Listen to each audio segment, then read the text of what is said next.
morde. O Bernardo metiu o pau em você. E assopra. Hoje tem me livre, o cara falou o que ele quer. Morde e assopra, morde e assopra. Morde e assopra. E olha só, nós já estamos recebendo por imagens, evidentemente, porque com essa pandemia desgramada que acontece, não podemos tê-lo ao vivo nos nossos estúdios, mas os ouvintes têm a imagem do Dr. Filippo Pedrinola, ele é endocrinologista. Bom dia, Bom dia, os amigos do Morde a Sopra, os ouvintes, é um prazer enorme estar aqui com vocês. Bem-vindo aqui, viu, doutor? Bem-vindo. Desde quando, doutor, tá nesse ramo aí da endocrinologia? Obrigado. Faz só 25 anos. Só isso? Pouquinho, né? Só. Pouquinho. E é referência, hein? Não, graças a Deus. E quando a gente gosta do que faz, né, tem amor por aquilo que faz, a gente acorda feliz e vai trabalhar, né? Agora, isso é muito bom. Ô, doutor, explica pro pessoal que não sabe, o que faz um endocrinologista? Conta pra nós. Pra quem, aquelas pessoas mais leigas, muitos acham que é só pro cara que vai fazer o regime, mas tem outras coisas também, né, doutor? Endocrinologia é a especialidade médica que estuda os hormônios, de que forma os hormônios agem no nosso organismo e como que o desequilíbrio entre os hormônios pode, então, causar vários tipos de doença. E é interessante porque a gente estuda há tanto tempo, né? 6 anos, faz endocrinologia que é tão ampla, que cuida de diabetes, de tireoide, de crescimento, de andropausa, menopausa, e no final vira médico de regime, né? Vira, né? Porque o pessoal fala, pô, vou no endócrino pra emagrecer. Me corrija se eu estiver errado, doutor. É que geralmente o pessoal vai tentar emagrecer porque acha que é realmente só um problema de alimentação, e aí a pessoa acaba chegando no doutor, não é isso? Aí no seu consultório. É verdade. É muito comum a pessoa falar assim, puxa, eu não consigo emagrecer, então o problema deve ser na tireoide, né? E tadinha da tireoide, ela é uma glândula muito importante, fica na região anterior do pescoço, controla de fato o nosso metabolismo. A gente sabe que só menos do que 3% dos casos das pessoas que têm sobrepeso ou obesidade têm de fato algum problema na tireoide. Você acha que esse mito, esse lance da tireoide, ela aparecer como principal culpada, logo depois da pessoa entender que não é alimentação, o primeiro acusado é a tireoide, o doutor acha que a culpa é um pouco do Ronaldo Fenômeno? Foi pós-Ronaldo que isso aconteceu? Síndrome de Ronaldo. Eu já vinha bem antes, sabe? Eu fiz faculdade de medicina na USP, depois eu fiz o meu mestrado, meu doutorado, e meu foco foi, de fato, em doenças da tireoide, principalmente no câncer da tireoide, né? Então, isso é uma coisa que se fala desde quando eu entrei na endocrinologia ou quando eu comecei a estudar medicina. Então, veio uma coisa bem antes do fenômeno, viu? Não vamos nem culpar ele por isso. Eu achei que era, porque tudo que o Ronaldo faz, o Japa é prova disso. O Japa, o doutor, o Japa é prova disso. Por exemplo, o Ronaldo em 2002 cortou o cabelo cascão. Aí pronto, o Japa apareceu com o cabelo cascão naquela época.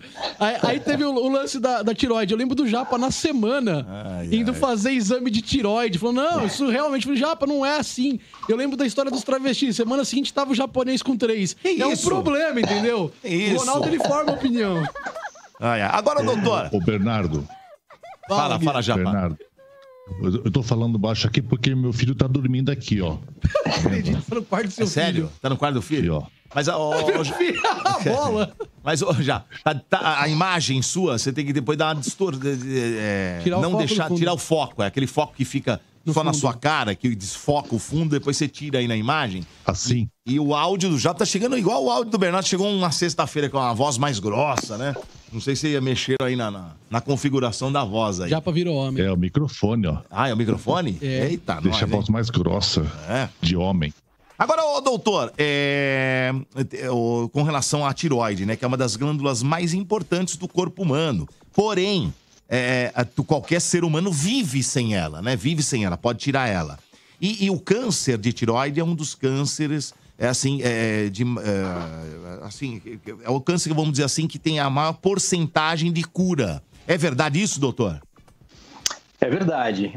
A tireoide é uma glândula pequena, que tem por volta de 10 gramas, e fica aí na região do pescoço, e ela produz os hormônios chamados T3 e T4, que são fundamentais, não dá para viver sem eles. Então, quando acontece um câncer da tireoide, que o índice de cura é muito alto, mais de 90%, É claro que existem alguns tipos diferentes de câncer, mas o mais comum, que é o carcinoma chamado de papilífero, ele tem um índice de cura próximo a 100% quando você trata no momento correto. E, sem dúvida, nesses casos tem que acontecer a retirada cirúrgica, né? Tem que operar e tirar a tireoide toda. E depois o que se faz é a reposição do T3 e do T4, porque senão a pessoa não consegue viver. Ou seja, pode-se viver sem a tireoide, mas não sem os hormônios dela. E aí, graças a Deus que a medicina evoluiu, então quando se retira a tireoide, você toma um remédio de manhã e ele repõe completamente a função da tireoide. Que loucura, né, doutor? Um único remédio já repõe tudo, né? É muito louco isso, né? Como é que chama? Sintroid, né? Não é isso? Tem várias marcas. Tá. Na verdade, o nome da substância é a levotiroxina, que é o T4. Né? Então, em alguns casos tem que dar o T3 também, mas normalmente se usa só o T4. E um dos nomes comerciais é o Sintroid, tem o Puran, o Tetroid, o Levoid. São vários remédios com marca, a mesma coisa, mas marcas diferentes laboratórios. Ô, doutor, a gente falou aqui do lance do regime, do engordar, do emagrecer, que é geralmente onde apontam para a tireoide. Mas o que mais a tireoide desregulada ela causa no ser humano? A tireoide, se a gente imaginar duas situações, a tireoide quando ela funciona bem, a gente está em equilíbrio.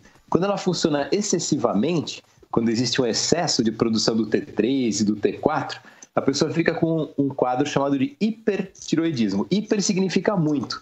Então a pessoa fica agitada, perde peso, tem tremores, insônia, alteração de humor, dá realmente uma taquicardia, a pessoa tem mais sudorese, isso é um quadro geral do hipertireoidismo.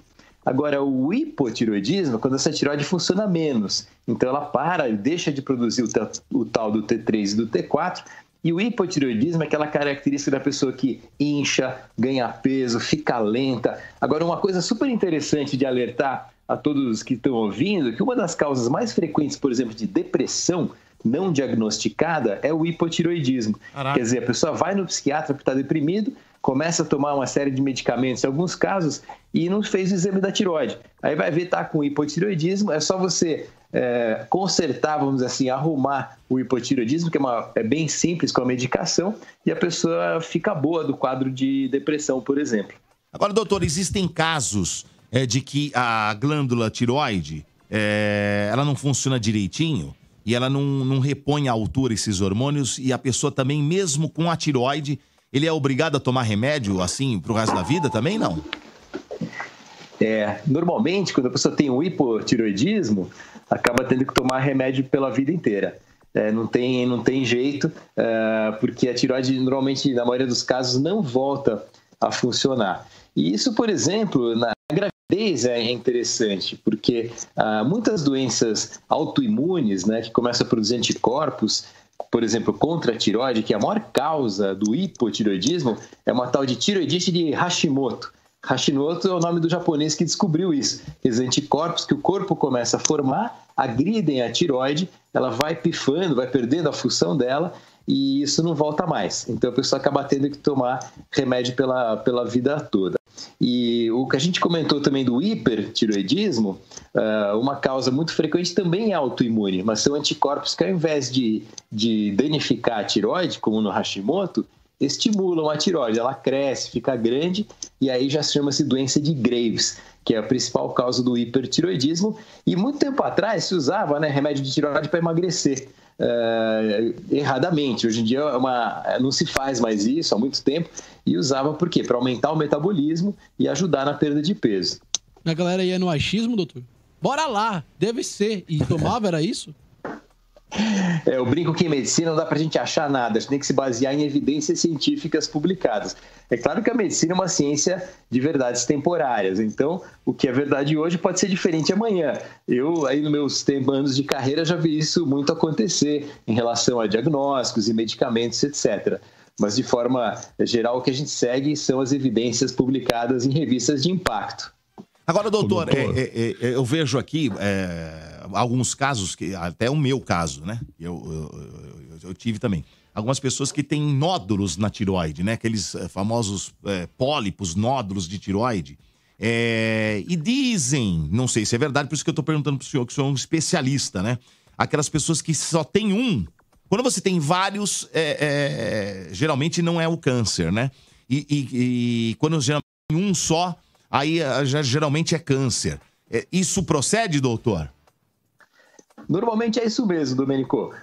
Quando a tireoide aumenta, a gente chama de bócio, né? E quando é um bócio chamado de multinodular, quer dizer, vários nódulos, a chance de ter um câncer ali é menor do que quando um câncer único. E agora, hoje em dia, existe uma conduta muito mais conservadora, né? Então, é muito comum você encontrar nódulo na tireoide das pessoas, porque o ultrassom, inclusive, evoluiu muito. Ele é muito sensível. Mas você não vai sair puncionando, fazendo exame de punção de biópsia de todo o nódulo da tireoide que você encontrar. Isso vai depender da análise do ultrassom. E a minoria dos casos é que a gente tem que fazer isso. Só quando o nódulo tem uma cara ali meio suspeita, né? Tem calcificações ou tem gânglios associados, ou ele é maior do que 1 centímetro. E aí, nesses casos, a gente pede um exame a mais para diagnóstico, que é a punção, biópsia, para ver se esse câncer é maligno ou não. Aliás, eu sei muito bem disso, doutor, porque eu tive 3, né? Eu tenho 3 nódulos aqui, né? E eu tive que fazer a punção. Eu vou dizer uma coisa pra vocês, esse negócio de punção, cara, é uma coisa que eu vou... Olha, cada nó, pra vocês terem uma ideia... Pra quem nunca fez. Pra quem não sabe o que é. O que é punção? Então, eu vou te explicar porque eu sofri bem desse troço aí, né? Graças a Deus, eu não tive câncer, né? Por isso que eu até perguntei pro doutor. Eu tinha 3 e tal, e geralmente quando tem mais que 1, geralmente não é, né? E geralmente quando tem 1 é. Por exemplo, minha irmã teve 1 e teve câncer, ela teve que operar, arrancou e hoje tá tudo certo. O Zé, o dono da rádio, até falou aqui no ar, né? Que ele tem 1 e fez lá o diagnóstico de que ele tem o carcinoma e tal, ele vai tirar. E agora ele vai fazer a operação, aquela coisa toda, e vai dar certo, não tem dúvida. O doutor falou, é quase 100% de cura. Agora, essa punção é o seguinte, são agulhas super finas, mas são agulhas. E cada nódulo, pelo menos no meu como é que eu vou dizer assim?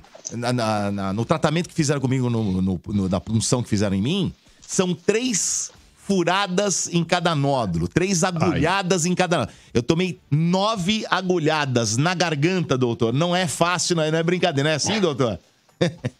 É isso aí, não é mole não. Por isso que é bom esse exame ser feito nas mãos de quem tem muita experiência, né? Então, isso é para quem tem bastante quilometragem, mas aí coloca-se ultrassom e vai guiando a agulha com ultrassom de forma a você não ficar cutucando muito. E depois, se você tem um nódulo ali, quem garante que aquela agulha pegou a porção que devia pegar? Então, existem falsos negativos, assim como falsos positivos, por isso que a interpretação ela é muito importante, assim como uma boa técnica de realização do exame, até quando o médico recebe o laudo, ele saber o que fazer. Em alguns casos, vem um resultado ali que fica uma zona cinzenta, uma terra de ninguém, principalmente quando vem um laudo escrito padrão folicular. Aí você fala, puxa vida, e agora? Tem uma chance de 5 a 15% de ter um câncer aqui, o que a gente faz? Manda operar e, de repente, a pessoa faz, opera... E aí, quando vai analisar no microscópio, vê que era benigno e fez uma cirurgia sem necessidade, ou você vai deixar isso daí, que esse câncer pode evoluir, se espalhar pelo corpo e se tornar algo bastante grave, né?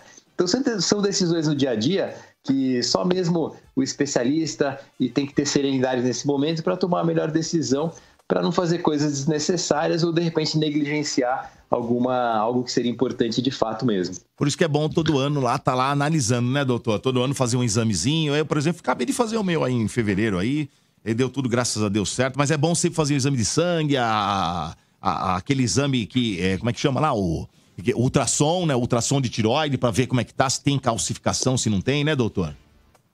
E é bem mais frequente nódulos da tireoide em mulheres. Mas, quando aparece em homem, a chance é maior de ser maligno. E isso é um dado interessante, né? Que é 6 a 8 vezes mais frequente em mulheres, mas quando aparece em homem, a gente fica mais esperto até, porque tem uma chance maior de malignidade quando aparece no sexo masculino, né? O doutor falou sobre... Não me assustem, doutor. Domênico dá uma não me assustem, doutor. Domênico dá uma regalada nos olhos aqui. Não vai ser nada. Ô, doutor... Não, mas eu fiz os exames lá e o meu doutor lá tá falando que tá tudo certo lá. Pelo menos não tem calcificação, tá tudo certo. O Dodô falou aqui, doutor, dos exames periodicamente aí, anuais que ele faz. Mas para um cidadão que não acusou nada, qual que é a importância de passar no endócrino fazendo aí um paralelo com longevidade. Qual que é a importância? Todo mundo quer ir longe, todo mundo quer chegar bem na terceira idade. Qual que é a prevenção, importância? Né? Exatamente. Qual que é a... Conta pra gente, doutor. É verdade. Sabe que tem um especialista americano que eu gosto muito, ele diz uma frase que é o seguinte: os hormônios não caem porque a gente envelhece, mas a gente envelhece porque os hormônios caem. Então, na realidade, nós estamos de fato vivendo mais tempo. Né? Nossa longevidade está muito maior. Se eu perguntar para todo mundo que está nos ouvindo e para vocês quem gostaria de chegar aos 90 anos, provavelmente todo mundo vai falar que quer, né? Só que se eu contar para vocês que aos 85 anos de idade, 1 a cada 2 pessoas vai ter Alzheimer, né? Então, puxa vida, não adianta só viver mais tempo, tem que viver mais tempo bem. Então, a gente sabe que o fato de viver mais tempo leva a um declínio, uma diminuição gradual de vários tipos de hormônios que a gente tem no nosso corpo. E isso, né, porque nós temos centenas de hormônios diferentes, hormônios que são produzidos pela tireoide, como a gente falou, a glândula hipófise no cérebro, que é o nosso maestro de todos os hormônios do corpo.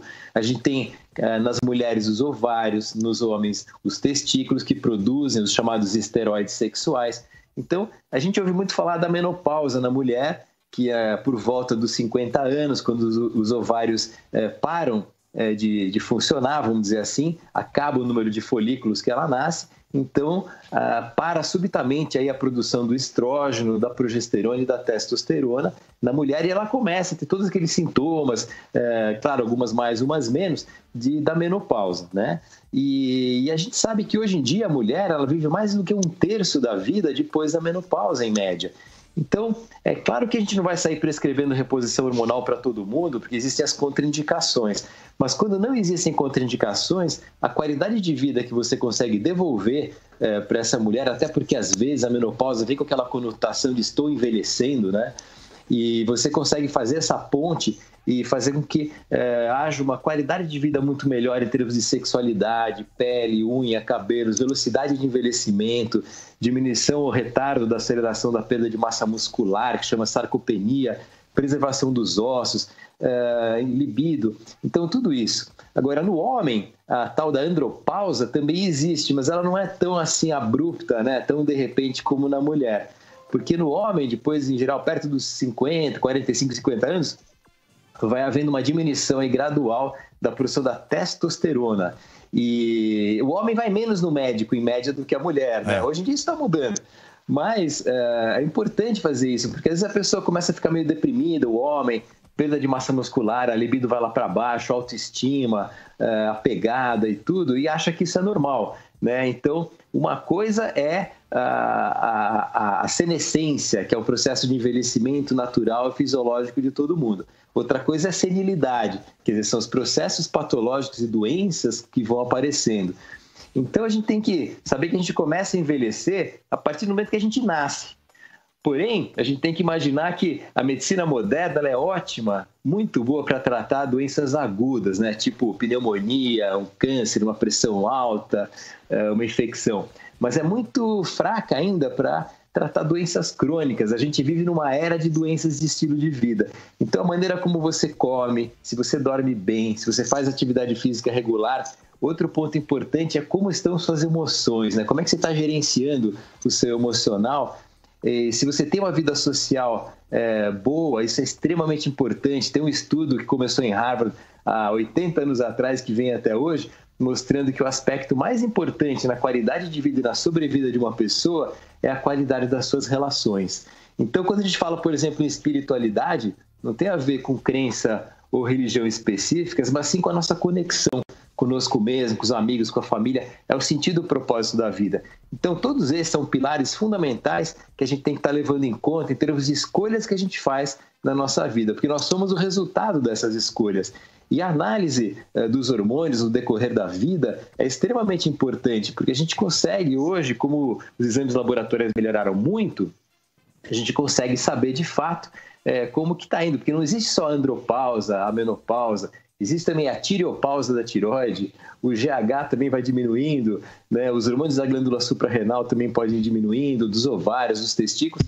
Então, a gente tem que estar... A importância da análise anual, pelo menos, e do endocrinologista, é que a gente faça essa análise, esse acompanhamento para tentar preservar ao máximo e retardar ou desacelerar esse processo aí do envelhecimento. O doutor... A gente é aquilo que come, né? Também. Aliás, esse é um ponto muito importante, né? Porque a gente tem no nosso intestino mais de 100 trilhões de bactérias, né? Que são a nossa microbiota. E o que a gente come vai influenciar nessas bactérias, que dá aí mais ou menos 1,5 kg de bactéria, o peso do nosso cérebro, né? Nossa! É meio estranho a gente pensar isso. Mas esses bichos aí vivem com a gente numa interação gigante. A gente tem muito mais genes de bactérias e micro-organismos do que de ser humano. Isso foi capa da revista Time um tempo atrás, e era uma pergunta: será que nós somos humanos? Né? Porque a gente tem muito mais gene de bactéria do que de ser humano. Então a gente tem que cuidar da nossa microbiota, do nosso intestino, dessas bactérias que ali vivem, porque elas produzem uma série de substâncias diferentes e ajudam a manter a saúde dessa parede intestinal. Quando isso tem um desequilíbrio, chamada desbiose, vai levar a uma coisa chamada inflamação silenciosa ou inflamação de baixo grau. E a gente envelhece porque inflama. Essa é uma mensagem interessante. Então, ter uma saúde intestinal é boa porque a gente evita ou retarda essa inflamação de baixo grau que vai afetar todos os nossos órgãos e levar, de fato, ao envelhecimento. Caraca, Os lactobacilos ajudam? Ajudam. Os lactobacilos, as bifidobactérias, são as bactérias boas, né? E a gente tem milhares de espécies diferentes no nosso intestino. E hoje em dia tem um teste, um exame muito interessante, que você consegue sequenciar geneticamente as bactérias que moram dentro do nosso tubo digestivo. E a partir daí você saber se tem um desequilíbrio e como você pode fazer o manejo alimentar, suplementos, probióticos, pré-bióticos, pós-bióticos. Hoje em dia até tem uma área de estudo dos psicobióticos, quer dizer, você tomar bactériazinhas específicas, probióticas, e que ajudam a influenciar como você está emocionalmente, a depressão, a ansiedade, síndrome do pânico. Que louco, porque existe um eixo, hoje em dia muito estudado, que é o eixo intestino-cérebro. Então, todas as nossas emoções influenciam no nosso intestino. E a nossa flora intestinal, nossa microbiota, a qualidade dela também influencia no nosso cérebro, através de um nervo chamado nervo vago. Então, é uma via uma mão aí, né? São duas vias, de cima para baixo e de baixo para cima. E então, cuidar também da nossa microbiota, e a alimentação é fundamental, faz isso também. Ô, doutor, pelo que eu entendi aí, ouvindo assim, eu não sou uma pessoa que entende muito bem as coisas, não, até porque, enfim, mas que é colegial, ensino público, doutor. Mas, assim, ouvindo com atenção tudo que o doutor falou, só pra, assim, vou tentar fazer uma analogia muito popular. Se eu tiver errado, o doutor me corrige, tá bom, doutor Felipe? O corpo humano é muito parecido com um carro.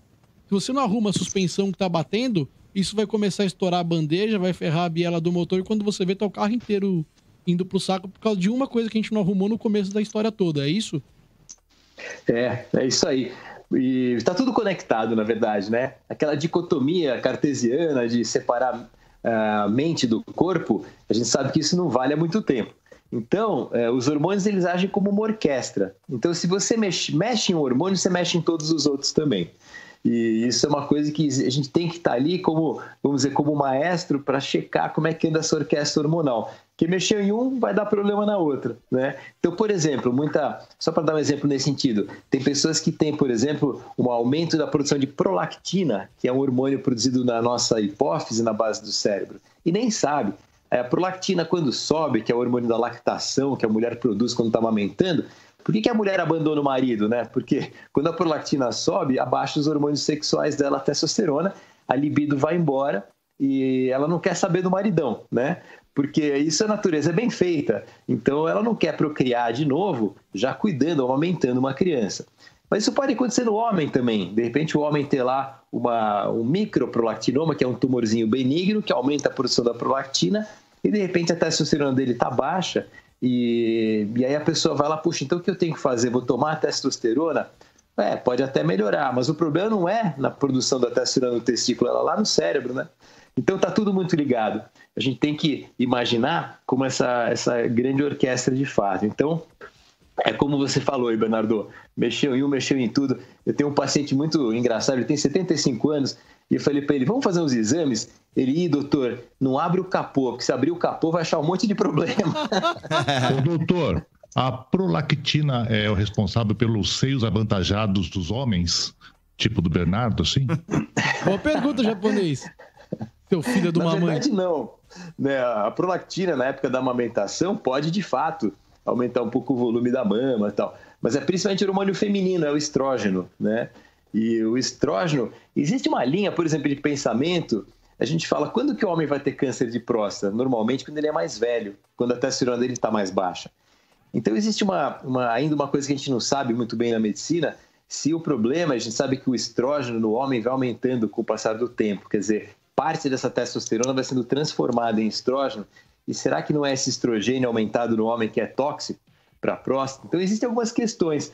Alguns casos, por exemplo, que eu acompanho, que tiveram câncer de próstata, mas o câncer de próstata, a grande maioria deles tem uma evolução muito benigna, e depois de alguns anos que você retirou esse câncer de próstata, em alguns casos muito específicos, é claro que eu nunca tomo essa decisão sozinho, eu sempre converso antes com o meu professor, mas a gente tem casos que eu acompanho que a pessoa voltou a fazer reposição hormonal, por exemplo, mesmo tendo tido um câncer de próstata há 5, 10 anos atrás. Olha só, Sensacional, doutor. Nós estamos hoje recebendo o doutor Filippo Pedrinola, endocrinologista, tá certo? Tá chegando aqui um monte de perguntas aqui. Chegou, por exemplo, aqui o Fábio mandou por e-mail, fala, doutor, beleza, sensacional, doutor, aí no morde, hein? Eu tive o carcinoma papilífero e tomo hormônio todos os dias, às vezes o remédio acaba. E demora 2 a 3 dias para voltar a tomar. E a sensação de prostração é absurda. Isso é normal, doutor? Sei que não devo deixar de tomar, mas às vezes por conta do trabalho acabo esquecendo de comprar. Grande abraço a todos. E se puder passar também o contato do doutor, agradeço, porque olha, é difícil encontrar um bom endócrino hoje em dia. É o Fábio que mandou aqui, doutor. Obrigado pelo elogio. E assim, de fato, não pode esquecer. É como se fosse escovar os dentes. Porque quando a pessoa faz uma cirurgia após o câncer papilífero, como é o caso dele, tira a tireoide toda e 1, 2 dias sem usar o hormônio da tireoide pode já começar a ter essa queda do emocional, essa prostração, essa falta de energia. O que é prostração, então não pode doutor? esquecer mesmo. O que é prostração? E tem que tomar em jejum, né? A prostração é o cansaço, falta de fazer as coisas, né? Falta de energia mesmo. E aí, assim, o importante é dar um alerta que quem tem esse problema, que tem que tomar o hormônio da tireoide, tem que tomar em jejum, porque pelo menos 20 minutos antes de comer. Agora, por quê? Porque quando a gente come, a gente alcaliniza, o pH do nosso estômago ele fica mais alto pela ação da comida. E a gente sabe que o hormônio da tireoide ele precisa de um pH ácido para ser absorvido. Então, qual que é o que eu sempre falo? Olha, você tem que tomar esse remedinho pro resto da vida, deixa no seu criado mudo com um copinho de água. Quando você acordar e der de cara com ele, já toma. Aí você vai, aquela rotina normal, toalete e tal. Escova dente. Uns 15, escova dente, aqueles 15, 20 minutos que aí você, então, come e tudo bem. E não atrapalha a absorção do seu remédio. Rapidinho também, né, doutor? 15, 20 minutos tá ótimo, né? Tranquilo. Tá certo. Vamos fazer o seguinte, a gente vai voltar daqui a pouquinho com o doutor. Fala. Ele pediu por e-mail contato do doutor, porque ele falou que é difícil conseguir um endócrino. É isso que eu ia pedir agora, inclusive, pro doutor mandar o contato, seja pela rede social, um telefone. Qual que é o contato, doutor? O contato da clínica é 3078-0124. Repita. 3078-0124. Certo. Esse é da clínica, né, doutor? Esse é da clínica. Tem rede social, por exemplo, doutor? Pro pessoal ou não? Tem assim, tem o Instagram, que é clínica Dr. Filippo Pedrinola. Tá. E o meu também, o Instagram, né, Filippo Pedrinola. E eu tenho um site também, se jogar o meu nome, vai aparecer. Lembrando que Filippo, é Filippo, né, doutor? É Filippo, e 2 P's, né? Não tenho culpa desse nome, foi minha mãe, né? Mas é Filippo, que é Filippo em italiano. Filippo, com 2 P's, Tá certo. De volta daqui a pouquinho com o doutor Filippo, com perguntas também. Chegaram perguntas do Shoutbox. Você pode mandar perguntas pelo WhatsApp também. A gente vai colocar já também no 966507997, tá bom? Tudo isso daqui a pouquinho. Energia. Morde e assopra.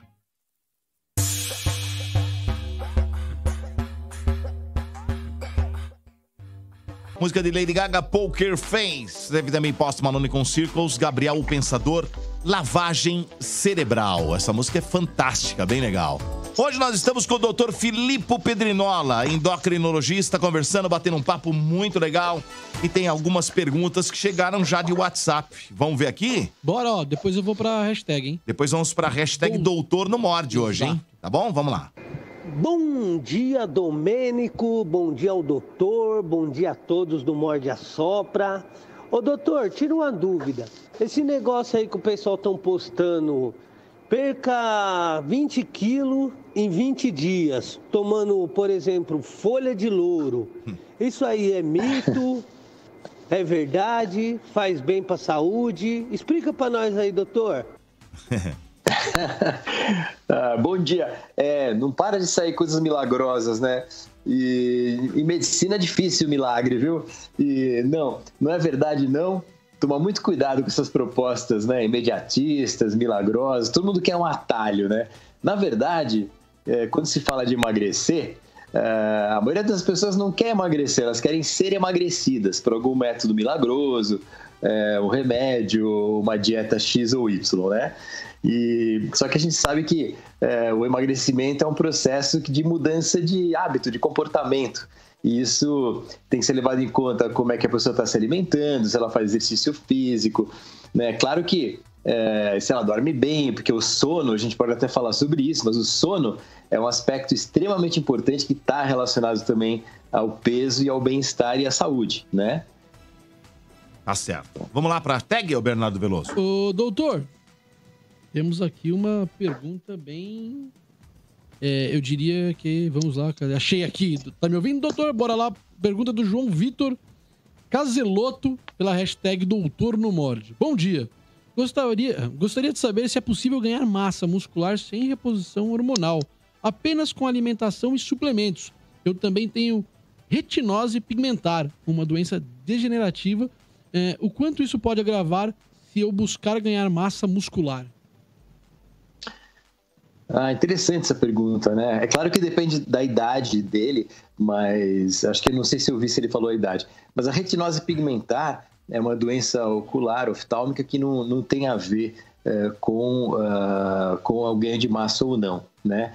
Então, se tiver uma alimentação boa, com uma ingestão de proteínas adequada, porque a gente sabe que a proteína é o tijolinho para construir músculo, né? Então, a gente tem que ter uma ingestão de pelo menos 1 grama a 2 gramas de proteína por quilo de peso, para que então você tenha lá tijolinho, matéria-prima para ter a construção muscular. Só que para essa proteína ir para o músculo, de fato virar músculo, você precisa de um estímulo, né? Então, é importante que haja... O estímulo é o exercício.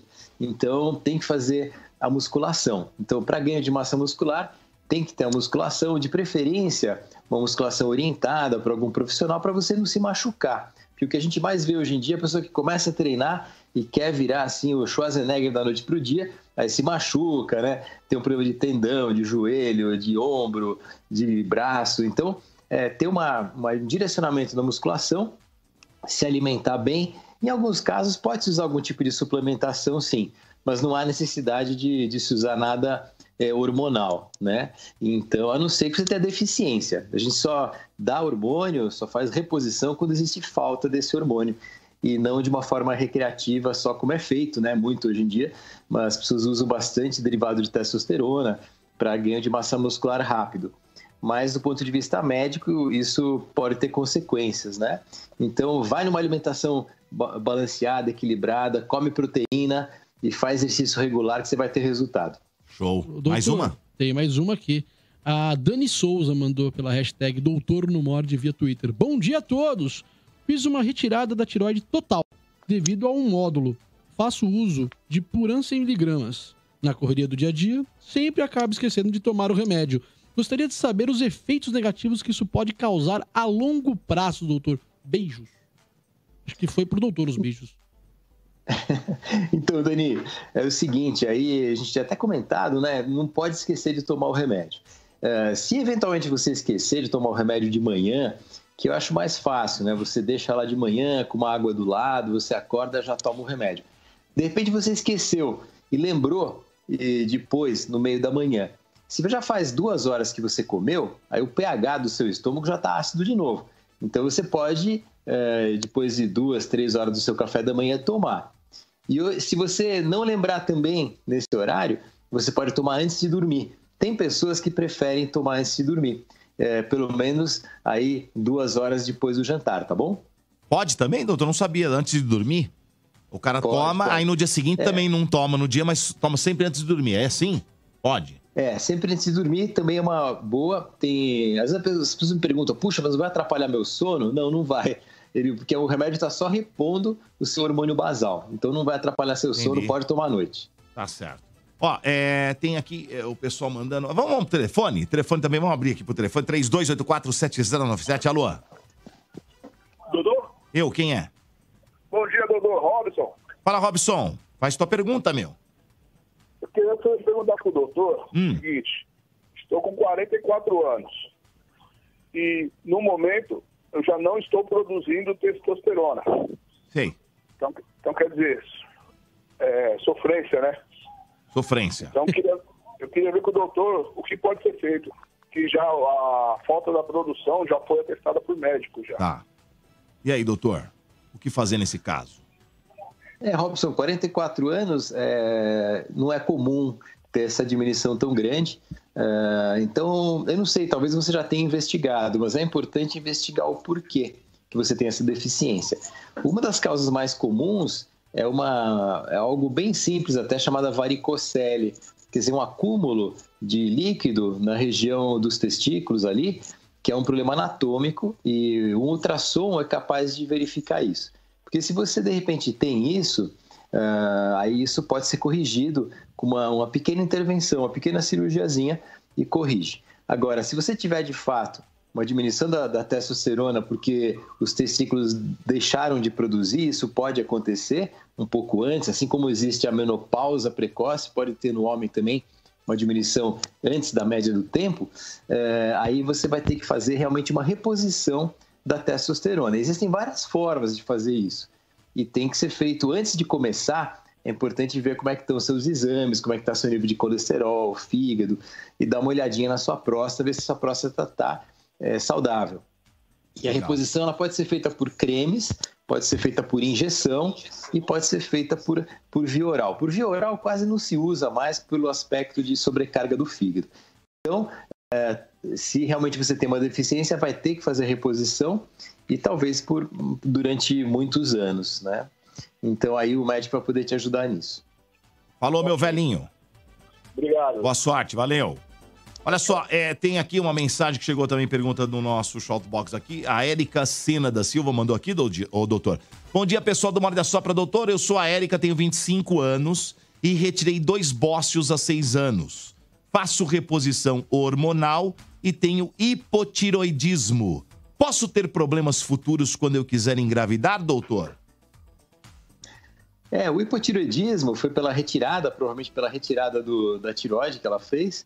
O bócio que a gente tinha comentado, quando aumenta a glândula, talvez tenha sido por causa de nódulos, então teve a necessidade de retirar, entrou no hipotiroidismo e é só tomar o remedinho da tireoide de manhã ou à noite, como a gente comentou, mais normal de manhã, e não esquecer de tomar, porque aí sua vida vai ser absolutamente normal, pode engravidar, não tem problema nenhum em relação a isso. Vida normal. Vida que segue. Boa. Vamos lá agora de WhatsApp.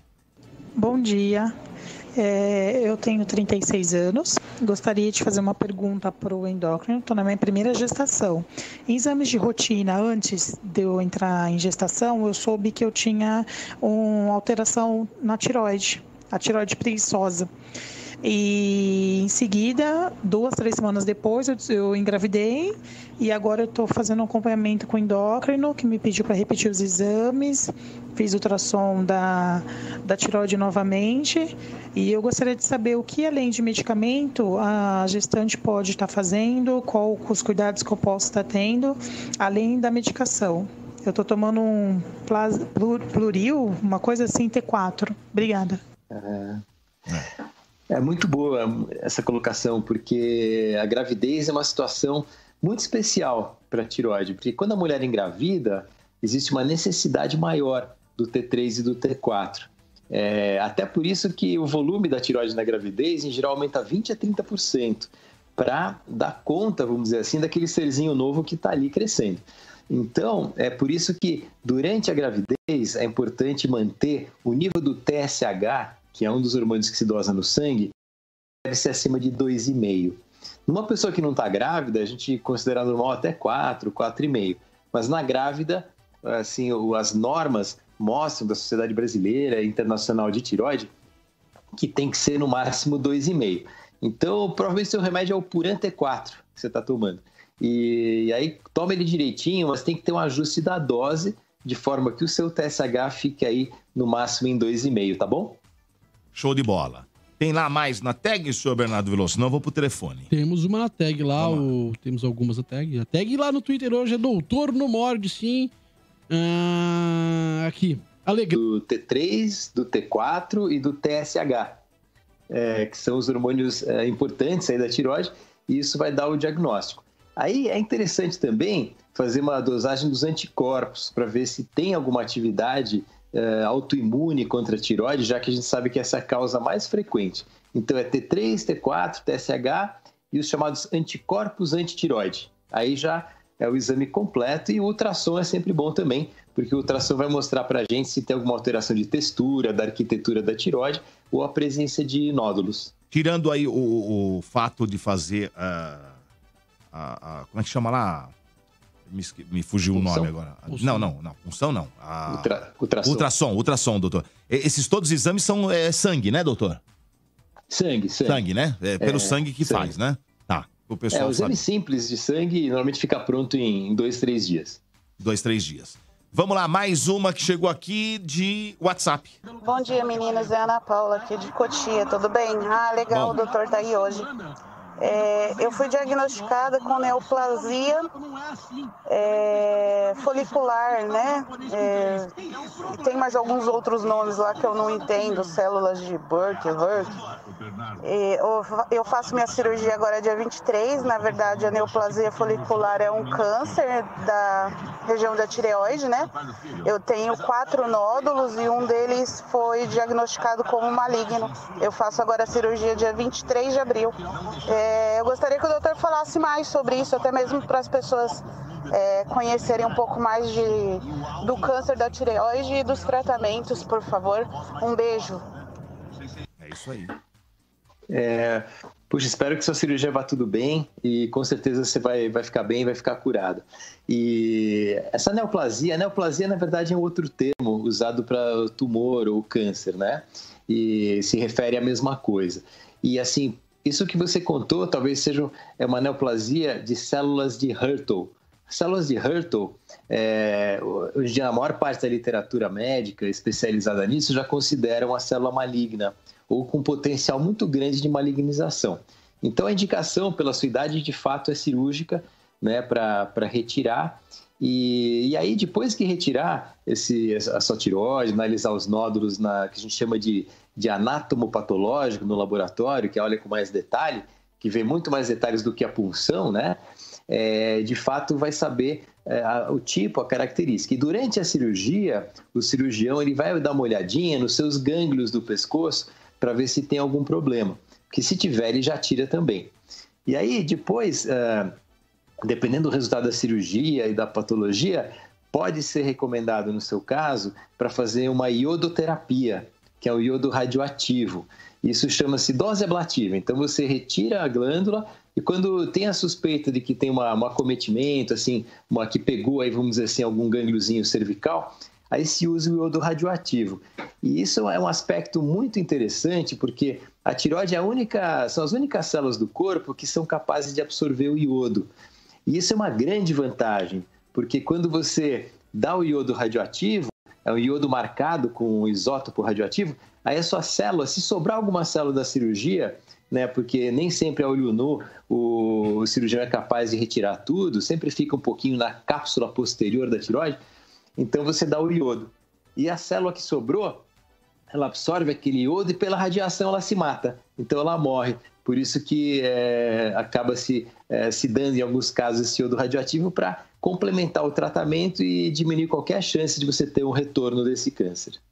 Tá certo. As explicações hoje do doutor Filippo Pedrinola, tá conversando com a gente, batendo um papo da casa dele. Vamos pro telefone, 32847097, alô? Bom dia, Dodô. Bom dia, quem fala? Marcelo, cara, tudo bem? Tudo bom, Marcelo? Qual a dúvida? Beleza. Bom dia, Veloso. Bom dia, Japa. Bom dia, doutor. Bom dia, Marcelão. Beleza, meu velho? Você tá meio desanimado. Me deu essa impressão. Tá meio tristão, Marcelo. Abaixa um pouquinho o volume do rádio, Marcelo, por favor. É centroavante do Corinthians? Quê? Bola não chega? Por que essa tristeza toda, cara? Sai fora, aqui é Palmeiras. Boa, garoto. Esse cara é inteligente. Fala aí, meu. Manda a tua pergunta. Doutor, é assim, eu tenho um pigarro na garganta e já faz um tempo. Isso me incomoda bastante. E eu procurei um otorrino, que eu achei que fosse caso de otorrino. E ele me disse que esse problema teria que procurar um endócrino, né? Porque tem algumas coisas que eu como, principalmente se tem alguma coisa com essência, ou dependendo do que eu beber, nossa, como esse pigarro pega na minha garganta e incomoda. Eu tenho que ficar engolindo saliva, que parece até que alguma coisa entala na garganta, aí eu fico engolindo saliva.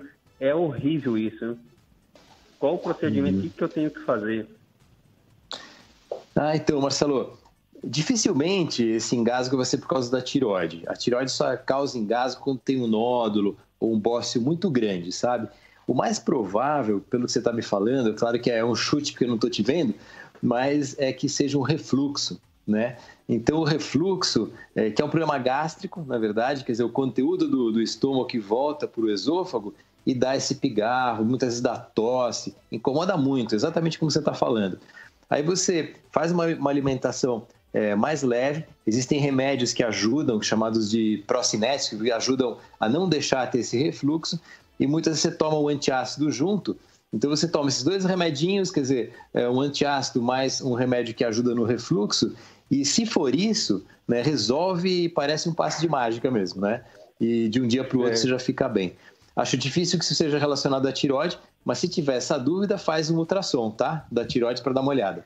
Viu? Tá, desculpa. Não. Pode falar, Marcelo. Pode falar. Tá. Assim, cara, olha, eu vou te falar. Depois que passou dos 40, minha Nossa Senhora, é tanta coisa que começa a aparecer que... meu filho. Bem-vindo aí à faixa de idade mais, né? Quarentou. Mais clássica, vamos dizer assim. Então, a gente comemora quando acorda sem dor, né? Opa! Não tem dor hoje! Depois dos 50 é idade... depois dos 50 é pior. É a idade do condor. Aí com dor aqui, com dor ali, com dor aqui... depois dos 50 você tem que torcer pra acordar com pouca dor. Pouca dor, é verdade. Poucas dores! Fica tranquilo aí, tá bom? Doido. Então, aí é isso que o doutor falou. Agora, de um tempo pra cá, tá acontecendo comigo. Desse refluxo, cara. Tem algumas coisas assim que eu como que acaba voltando e aí sai tipo assim uma espuma, cara, que sai e aquilo queima a garganta. Nossa, aquilo me incomoda bastante também. Isso mesmo. É bem comum isso. Só, doutor. E eu já passo... pode falar, desculpa. É bem assim mesmo, essa espuma, esse refluxo, é assim mesmo que você está contando. Então, procure evitar muito café, tudo que tiver gás, né, todos os condimentos, pimenta, tudo que for muito forte, e ter uma alimentação mais neutra, mais leve, e talvez realmente o uso do antiácido e um remedinho que ajuda a não deixar voltar o alimento, né, pode ajudar demais, e você vai ver que isso muitas vezes tira com a mão. E em solidariedade ao ouvinte, pela prescrição do doutor, o Domênico vai parar de tomar café também, que é... Não, você tem que estar junto com o ouvinte nesse momento. Não. Deixa o ouvinte lá. Isso é corporativismo, sei lá o nome disso, mas acho que deveria sim. Falou, meu velho, um grande abraço pra você, viu? Ô, Dodô, deixa eu só perguntar mais uma coisa aí, duas coisas só pro doutor. Duas? Doutor, é rápido. Primeiro, você vai pedir música no Fantástico lá, 3 perguntas. Não, cara, rapidinho. Ô, doutor, esse remédio que o senhor falou no começo da nossa conversa, eu posso tomar ele? Ou é melhor fazer um exame mais específico, para um negócio mais específico? Folha de louro. Não, folha de louro não. O japonês. Não dá ouvido pro japonês, doutor. O japonês é a voz do mal. Olha, aí tem vários remédios, nomes comerciais diferentes. Eu não sei se eu posso ficar falando aqui, mas é tipo Nexium, Omeprazol, que ajudam muito para melhorar o pH do seu estômago. e outros que ajudam a mandar o remédio para baixo, como o Motílio, o Digesan, né? Mas é claro que assim, não estou prescrevendo aqui, porque eu nem poderia fazer isso, mas é simplesmente levantando uma possibilidade, tá bom? Aí, só a última então, rapidinho. Assim... Chega! Duas, ele fez uma. Ele pediu, ele tá dentro da razão dele. É isso que o senhor falou agora há pouco aí, eu já passei até em urologista e tal, né? Que eu fiz vasectomia. Pô, e nunca me falaram nada disso. Eu tô sentindo uma baixa, assim, cara, no apetite, assim, sexual, né? E aí eu vi que teve um ouvinte agora há pouco, né? Que falou mais ou menos isso. E aí o senhor me falou da varicocele, cara. E eu tenho isso. Será que pode ser isso também que tá me prejudicando? Pode, viu, Marcelo? Aí, se você sabe que você tem, então você deve ter feito um ultrassom. Mas, na verdade, o que é importante durante o ultrassom é que faça uma manobra chamada manobra de Valsalva. Ou seja, você assopra na mão para aumentar a pressão intraabdominal, porque aí o ultrassonografista consegue ver se lá na região testicular tem um refluxo do líquido. Aí, se isso estiver acontecendo... Aí tem que falar com o urologista que muitas vezes uma pequena cirurgia de correção faz isso. Porque quando se acumula líquidos naquela região, inibe a produção da testosterona pelos testículos, sabe? Então, às vezes você resolve isso de uma forma simples, corrigindo essa variação anatômica. E esse tipo de problema é um saco, né, doutor? É um saco. Falou, velho. Obrigado. Valeu, gente. Obrigadão. Um abraço. Boa semana pra todos aí. Tem uma pergunta que chegou no chat do YouTube, o Roberto Apolinário, aí até ele colocou, eu acho que o pessoal da rádio não lê o que a gente digita aqui. Lê sim. Tô de olho aqui, ó. Ele faz a pergunta seguinte: tenho 48 anos e venho notando uma certa falta de libido, não atingindo, na maioria das vezes, aquela ereção satisfatória. O que eu devo fazer, hein, doutor? Há algo que eu possa tomar para melhorar? Roberto Apolinário diz, não sei se é a área do doutor, mas vamos ver. Meia bomba.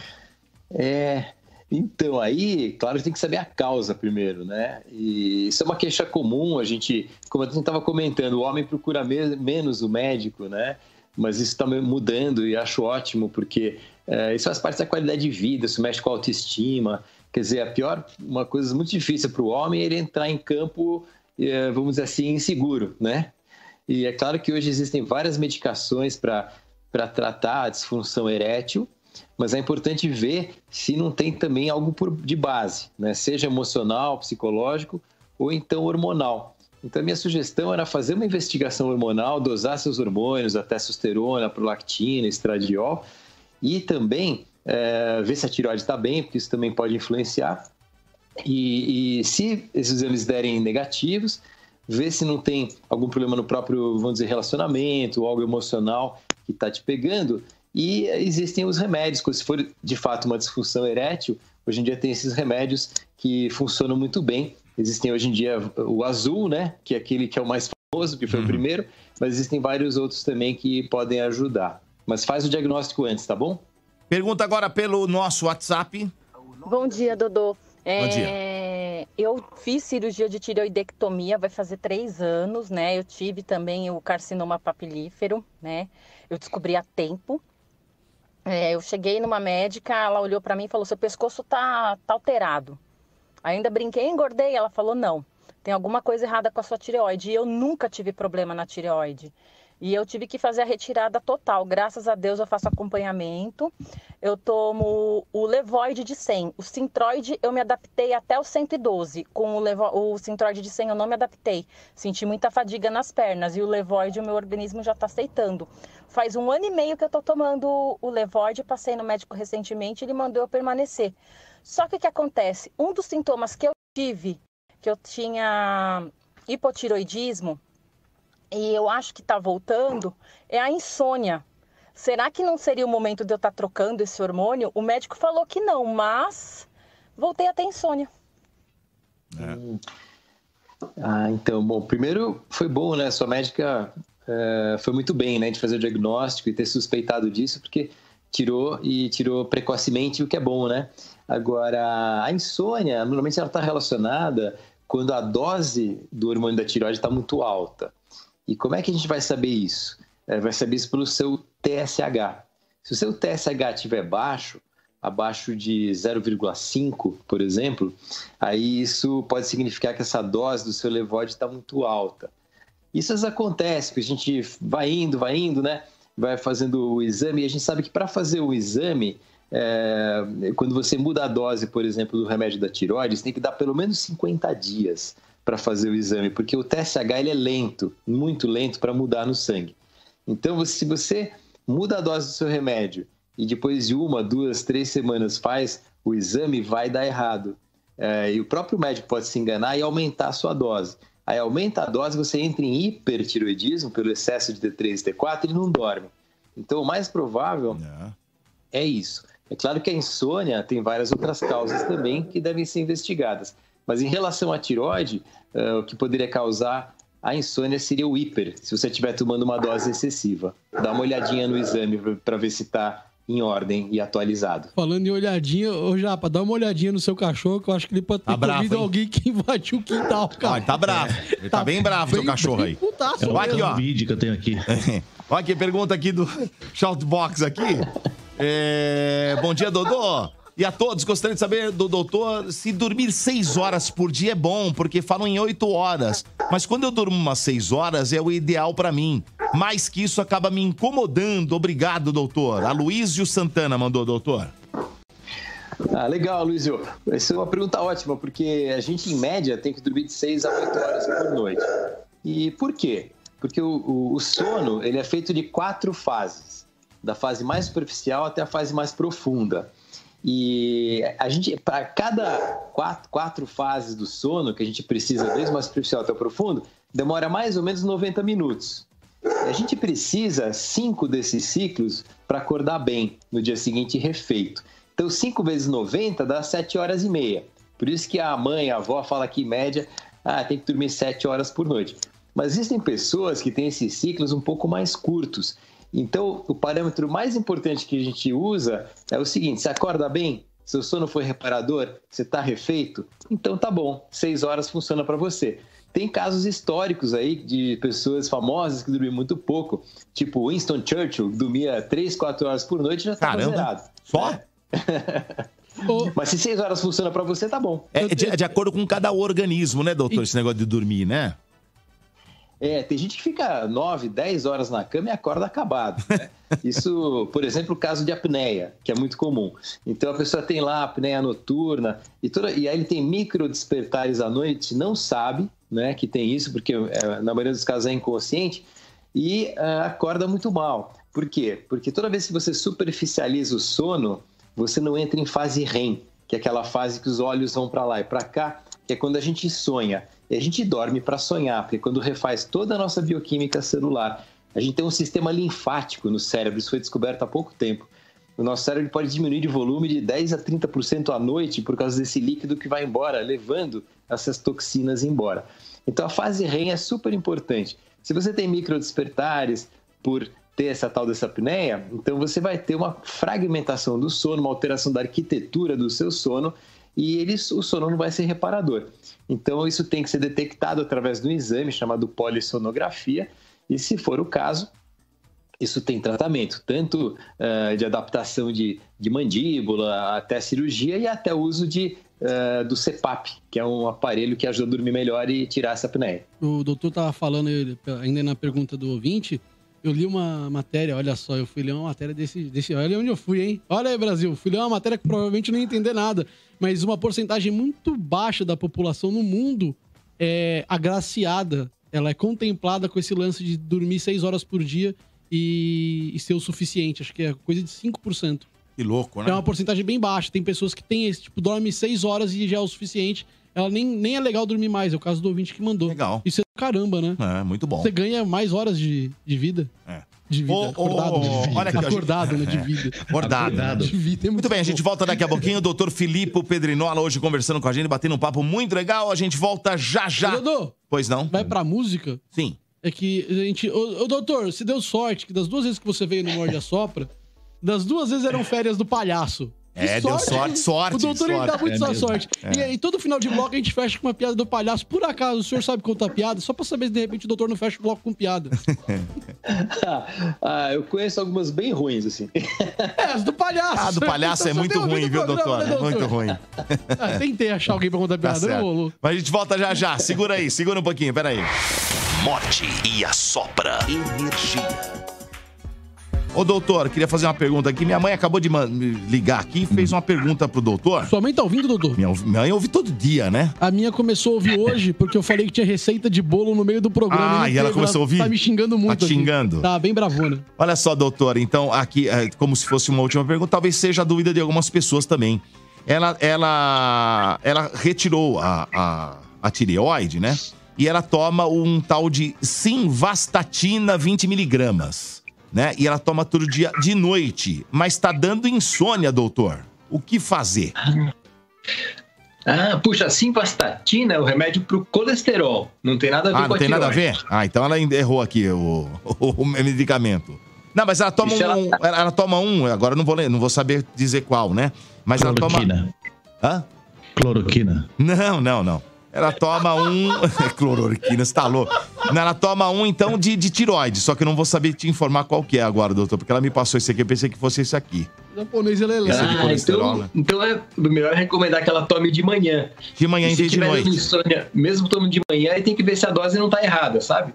Tá. Aí tem que ir no médico, é melhor, né? Doutor, e o fato de ser mãe do Domênico não causa insônia também? Que isso? Que isso? Eu tô perguntando pro doutor, você deixa o cara responder que ele é um profissional, tá? Mas você, eu vou dizer uma coisa. Daí não sei, né? Precisa perguntar pra ela, fazer com calma. Se eu fosse pai ou mãe do Domênico, eu não ia dormir pro resto da vida. Não, ela... Nossa, a diretora é pior, viu? A minha irmã mandou aqui, é Sintroid que ela toma. O Sintroid, Mas ela toma à noite? Minha irmã tá falando que ela toma de manhã, ela errou aqui, tá falando, vai ver que ela enganou. Depois a gente vê direitinho isso aí. Depois qualquer coisa, ligo pro senhor, doutor. Erraram aqui os medicamentos aqui.